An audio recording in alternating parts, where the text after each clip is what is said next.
William, you claim that you travel all over the world to sacred sites and sacred spaces, but one of your major claims, and you do tours of Nashville, Yeah. that Nashville is somehow related to some kind of ancient mysticism. It's the most amazing story I've ever researched, and as a matter of fact, Nashville to me is one of the key sacred sites on the planet right now. Nashville is the only city in the world that has copies of 2 healing temples from the ancient world.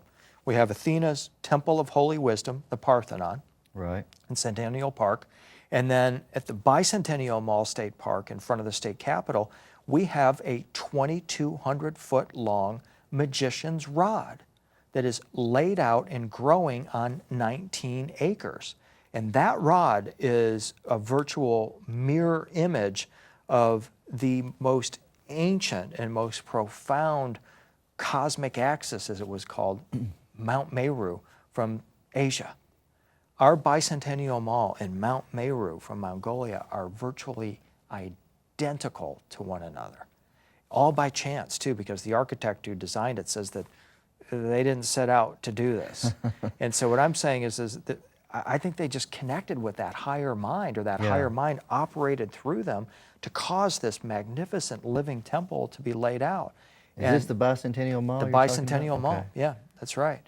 It's an extraordinary place. It's got this amazing green space that's lined with oak trees, okay? The biblical definition of a green space like that lined with oak trees is an Asherah. And then at the top of the Bicentennial Mall is what's called the Court of 3 Stars. It's got 50 25-foot tall pillars, stone pillars that have bells in them. So it's a ring of stones, okay? When you go into the Bible and you look up a ring of stones or circle of stones, you're led to a place called Gilgal. This is the name of the place where Elijah ascended into the heavens in a whirlwind while 50 prophets witnessed it. At the Bicentennial Mall, you have the circle of stones, a Gilgal, and there are exactly 50 of these stones. I call that place a Gilgal. Yeah, it's not a coincidence. It's just amazing. In fact, I started researching all this, must have been 15 years ago now. I was researching FDR's search for the Holy Grail in Mongolia in 1934. His Secretary of Agriculture, Henry Wallace, and a third man named Nicholas Roerich, a world-famous Russian mystic and guru, had reformed the archetypal trio of the 3 wise men. And they sent Nicholas Roerich to Mongolia looking for the reincarnated Jesus and the secrets of the Holy Grail. This started to become common knowledge in the 1940s. Well, Henry Wallace wrote a series of letters to Nicholas Roerich during the course of this expedition, and one of those letters suggested to me that Nashville was going to be the place where they were going to return the secrets of the Holy Grail. And so I'm thinking, Nashville? I just started driving around town looking around for evidence of this, and I'm driving down Jefferson Street and I see this giant red granite monolith with this pattern, this antenna etched on it. And I said, wait a minute, I've seen that before. And I went home and I got out my book on Sacred Mountains of Asia and laid side by side this diagram from a 2nd century Chinese manuscript of Mount Meru, the axis of the gods, the ladder of the gods, the stairway to heaven, beside the pattern of the Bicentennial Capitol Mall, and they matched. I'm like, that's it, right there. Now, why would they show this as an antenna? Well, the reason is because there's basically 4 takes on what the Holy Grail is. It's either a cup, a simple carpenter's cup, which 9 out of 10 people go along with that, so that gets rid of 9 out of 10 people. The other ones look and say, well, I think it might in fact be a bloodline of Jesus and Mary Magdalene. That was popularized by the Davinci Code. The third take on what the Grail is that it's a stone, like Christ is referred to as a stone, a missing capstone or cornerstone, so on and so forth.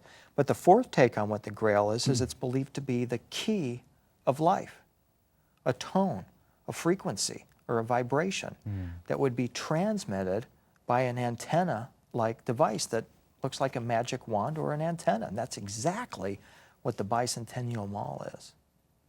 So really, Jesus having the wand, anything connected to Jesus, that energy is transferred through the antenna. Right, exactly.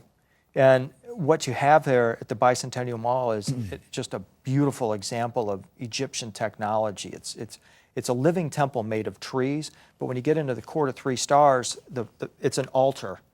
And the floor of that altar is made of red, white, and blue granite. The Egyptians used red granite as their altar stone because it's loaded with pure quartz crystal. In fact, when you're in the Court of Three Stars, you can look in on a sunny day and you see the quartz glistening in the sunlight. They call red quartz, or red granite rather, an altar stone because it alters you. It holds whatever frequency or vibration is present there. So I've started taking people with crystal bowls down there, chanters. It's like a CD, Tony. That Court of Three Stars with that red granite and that crystal is recording everything that you feel and say when you're in that space. So what we're doing is intentionally creating a healing space in that place by recording healing tones and vibrations and chants.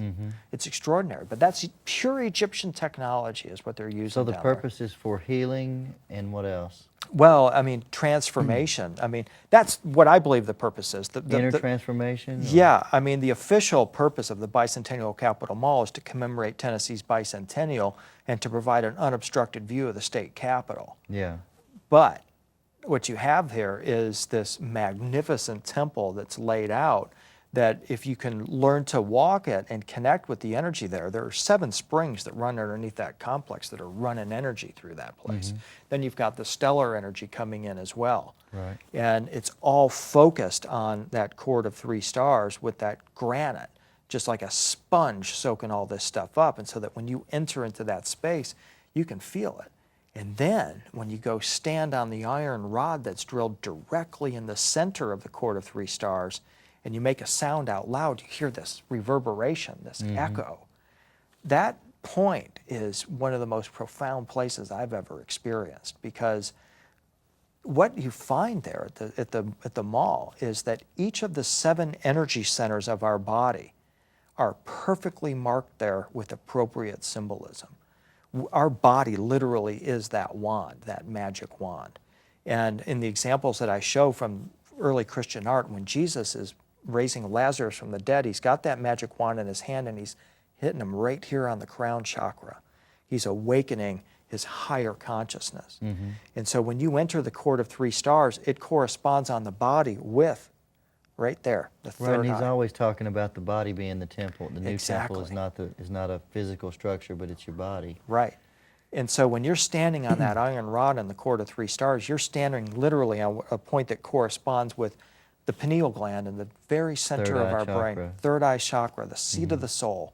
And it's not, in my opinion, by coincidence. I think there's something operating down there, and it's a really powerful and profound place. I've walked there with thousands of people over the years and continue to bring people from all over the world and say, hey, if you can't go to Egypt, you can't go to South America, Go to France, Nashville. UK, come to Nashville. We got 2 healing temples for you here, the Temple of Holy Wisdom and this incredible magic wand. Now, the state capitol is a pretty amazing building. Have you found anything about it? Or have you Lots of studied it? intriguing lore about that. Of course, it sits up on that artificially tiered mound. All kinds of wacky ideas about what's going on with that mound. Yeah. There was a Catholic church that sat there before the state capitol. Must have been a sacred Indian site before then. But, you know, that whole base of the capitol is sacred. There's an inscription at the Bicentennial Mall that tells you that this place was settled around 900 AD, which is probably pretty conservative, and that in fact it was a sacred burial ground. That inscription tells you that vast numbers of bodies were interred there. When, you know, I don't know what you think when somebody tells you vast numbers of bodies are buried around your state capitol, but it sounds like there's a lot of people. Well, the Capitol's definitely haunted. I used to be a Tennessee State Capitol police officer. You did? In another life on Wow. third shift. Uh-huh.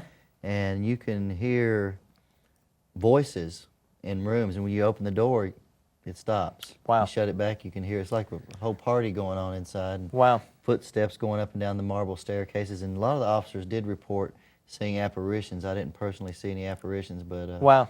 I know the guy who built the Capitol's buried in the wall. And there's William another, Strickland, right, There's another yeah. person buried in there too, but I forget who they are. Yeah, former president, I thought. Andrew Johnson? No, I can't remember. I don't want to say.